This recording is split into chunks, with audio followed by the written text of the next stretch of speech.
আমার নবী আপনার নবী বলেন, আমার নবী আপনার নবী বলেন, হে আলী, তোমার মর্যাদা আমি নবীর কাছে তেমন যেমন ভাবে মুসা আলাইহিস সালামের কাছে হারুন আলাইহিস সালামের মর্যাদা যেমন। যুবক, এই জন্য পাঞ্জাতনের বিরোধিতা করা যাবে না।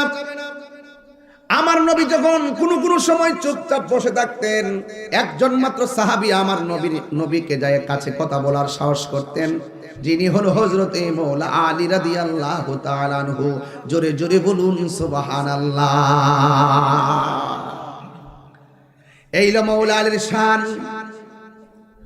এরপরে হলো খাতুনে জান্নাত মা ফাতেমা। আর মা ফাতেমা জোহরা রাদিয়াল্লাহু তাআলা আনহু কি আমাদের এই সিনেমা সিরি ফাতেমার মতো? এই জোরে